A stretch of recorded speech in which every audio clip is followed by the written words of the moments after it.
Good morning and welcome to your Retirement Playbook. I'm your host, Joe Clark. It is so happy to have you along. Hey, we are dealing with a multitude of subjects in this program. And I get a lot of questions that say, Joe, why don't you talk more about the market or what's going on there? So let me just get that out of the way real quickly. I know there's a lot of market volatility and things that are going on, and I've got a lot of opinions, as do most people, about in terms of the economy and what's going on. We are registered investment advisors. We get paid to manage more than $600 million. That is the truth for more than 1,100 families. However, our passion is helping people with the financial journey, and that's dealing with more than just the day-to-day investment decisions that come along. So I don't spend a lot of time talking about economics or things of that are opinion-driven or could change by the time you hear this show. You'll hear me talk about those, or my team talk about those weekly on a video we put out called The Market Carver. It's a free video you can get by going to yourlifeafterwork.com, simply subscribing to it. You'll get that, our newspaper column, and access to this radio show podcast. But we also take this show, and when I occasionally talk about the investment world, we put it on one of our YouTube stations. So your Retirement Playbook is the full book, and the full show, you can get it just like somebody who's listening on WIBC or WILO or Shine 99 or WHBU, one of our other stations that we're on the radio. You can get our podcast that way, Your Retirement Playbook. You can also find individual segments at the Tax Planning Show, Your Life After Work, the Legacy Planning Show, the Investment Playbook, the Better Giver Show, and the Life Planning Show. You can find those on YouTube if you merely go to them. That way you can kind of break down what kind of information you're looking for to be able to do your research or due diligence if you're trying to act as your own fiduciary. Again, I will remind you, if you're trying to do that, I hope you find our show useful and beneficial. God bless. If not, if you're looking for a fiduciary, that is our business.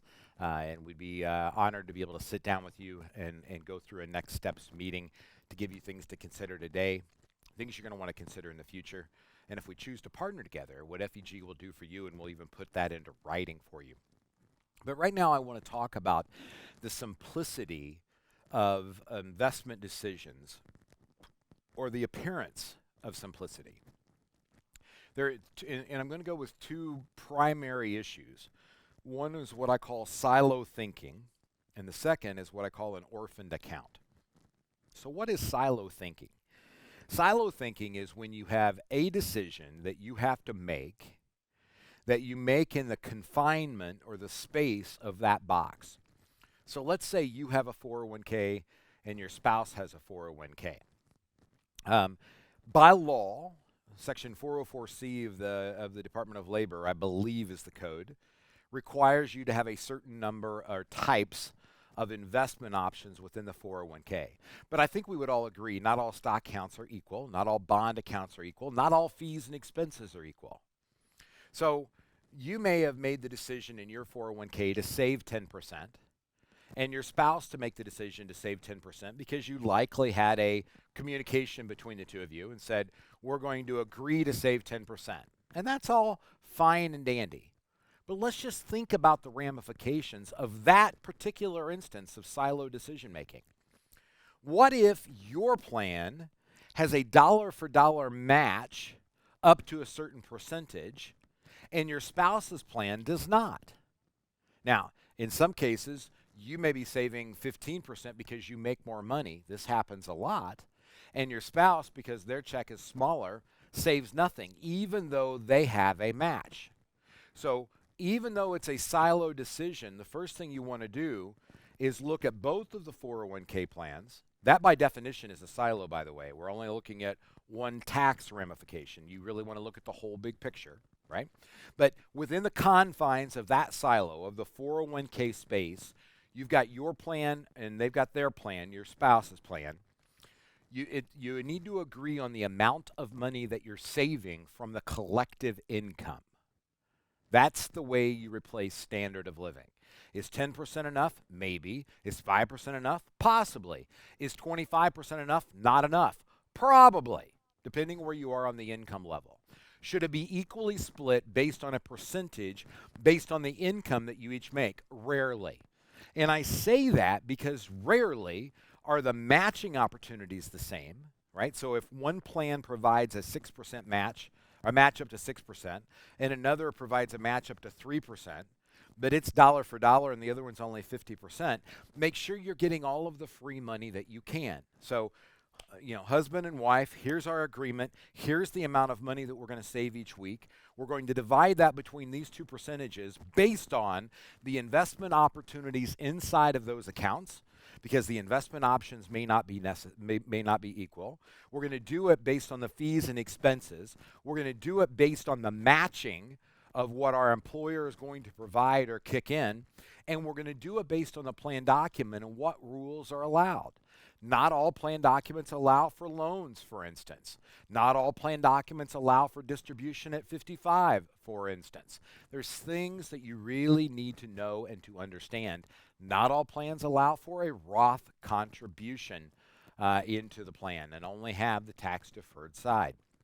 So what I want you to understand is the 401k is a silo decision in itself, even though there's two parts. And what we see happen time after time is people look at them as individual plans, and now we've got the silo decision of a 401k cut into half into two silos. You got to bring that operation together. But then you really have to step back and go, okay, here is my big broad-based financial plan. How much money do I need to be able to save to maintain the standard of living? And you're going to go through three phases of finance. You're going to go through an accumulation phase where your number one job, from the financial planning side, your number one job in accumulation is to save the right percentage of your income. The younger you are, the lower that percentage needs to be, by the way. It's the beauty of compound interest. Secondly, you're building tax diversification. So hell or high water, you want to figure out how to get some of your money that is tax deferred.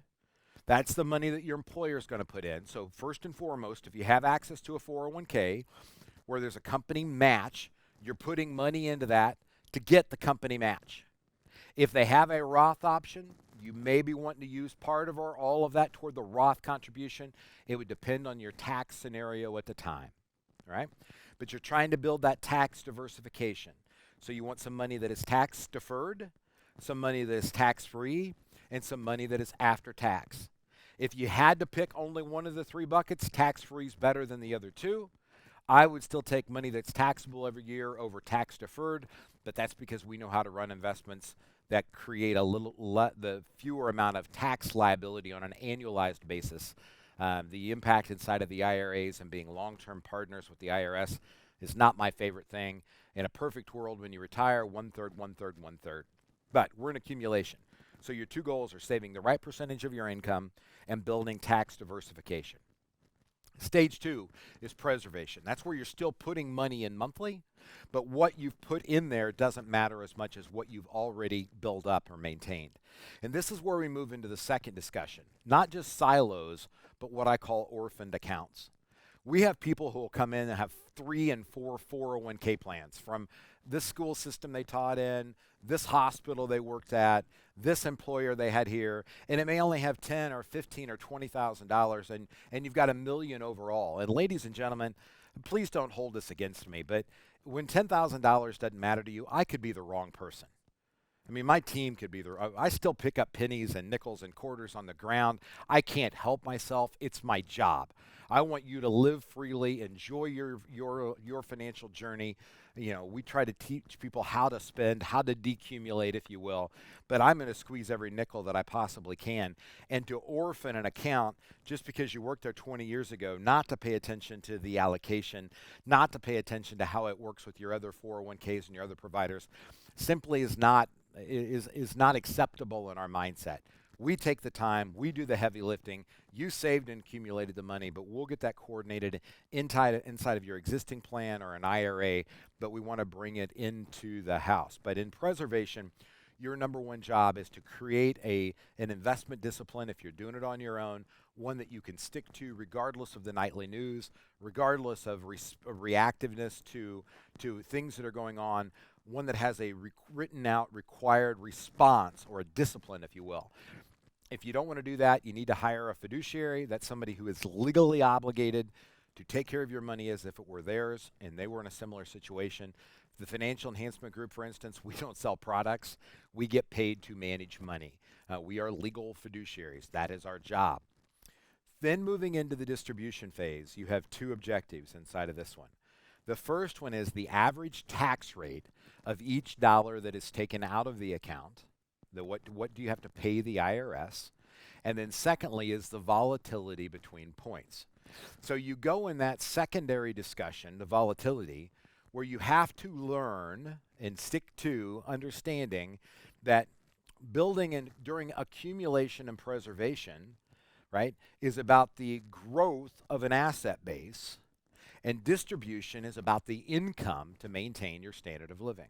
They're two entirely different concepts, two entirely different levels of risk and volatility that you need to be aware of. But the other part is, what's the average tax rate that I'm going to pay on the money that I can build out? Well, ladies and gentlemen, you've got to go back to accumulation.